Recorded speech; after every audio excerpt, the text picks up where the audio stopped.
Hi friends, അസ്സലാമു അലൈക്കും. നമ്മുടെ ഇന്നത്തെ വീഡിയോ വേൾഡ് ലാർജസ്റ്റ് മ്യൂസിയം കാണാൻ പോയൊരു വീഡിയോ ആണ്.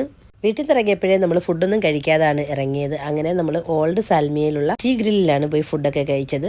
അതിനുശേഷം നമ്മൾ സാൽമിയയിലുള്ള ഷേഖ് അബ്ദുള്ള അൽ സലേം കൾച്ചറൽ സെന്ററിലോട്ടാണ് പോയത്. വേൾഡ് ലാർജസ്റ്റ് കൾച്ചറൽ സെന്റർ ആണ്, ഞാൻ ഓൾറെഡി പറഞ്ഞല്ലോ. അപ്പോൾ അവിടെ സ്പേസ്, അവർ earth, natural history museum, science museum, Arabic history, അങ്ങനെ കുറേ ആയിട്ട് തിരിച്ചിട്ടുണ്ട്. നമ്മൾ ആദ്യം പോയത് സ്പേസിൻ്റെ ആ ഒരു ഏരിയയിലോട്ടാണ്. അപ്പോൾ പേടകം, സ്പേസിൽ ഉപയോഗിക്കുന്ന വണ്ടി ഒക്കെ ഉണ്ടായിരുന്നു. പിന്നെ ബ്ലോക്സ് വെച്ച് റോക്കറ്റ് ചെയ്യാം. അങ്ങനെ കുറേ സംഭവങ്ങൾ, സ്പേസിലുള്ള കുറേ കാര്യങ്ങളുണ്ട്. പഠിക്കുന്ന കുട്ടികൾക്കൊക്കെ നല്ല യൂസ്ഫുൾ ആണ്. പിന്നെ നമുക്കും അറിഞ്ഞിരിക്കാം എല്ലാ കാര്യങ്ങളും. നമ്മളിതൊക്കെ ഫസ്റ്റ് ടൈം അല്ലേ ഇങ്ങനെയൊക്കെ കാണുന്നത്, പഠിച്ചിട്ടല്ലേ ഉള്ളൂ.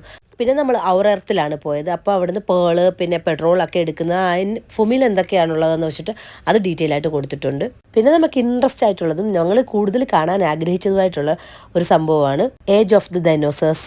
ഈ ഒരു ഏരിയയിലോട്ട് കയറുമ്പോൾ തന്നെ പറഞ്ഞറിയിക്കാൻ പറ്റാത്ത ഒരു വിസ്മയ ലോകത്തോട്ടാണ് നമ്മൾ വന്നത്. ഞാൻ പറഞ്ഞ് ഈ 1.5 മിനിറ്റിലെ വീഡിയോയിൽ അറിയുന്നതിനേക്കാളും നല്ലത് കുവൈറ്റിലുള്ളവർ ഒരു പ്രാവശ്യമെങ്കിലും ഒന്ന് വന്ന് എൻജോയ് ചെയ്യണം. കുഞ്ഞു മക്കൾക്കൊക്കെ ഒരുപാട് ഇഷ്ടപ്പെടും. പിന്നെ ഇതിൻ്റെ ഡീറ്റെയിൽ വീഡിയോ ഞാൻ ഉടനെ അപ്ലോഡ് ചെയ്യാം. സൺഡേ ഒഴിച്ച് 8 PM തൊട്ട് 12:30 AM വരെയാണ് ഓപ്പൺ ആയിട്ടുള്ളത്. ടിക്കറ്റ് ചാർജ് 3 KD ആണ്, കേനറ്റുള്ളിയാണ്. അപ്പോൾ എല്ലാവരും പോയി വിസിറ്റ് ചെയ്യുക. ഇതിൻ്റെ ഡീറ്റെയിൽ വീഡിയോ ഉടനെ അപ്ലോഡ് ചെയ്യാവേ. അപ്പോൾ ഇന്നത്തെ വീഡിയോ ഇത്രയേ ഉള്ളൂ. Okay, bye, Tata.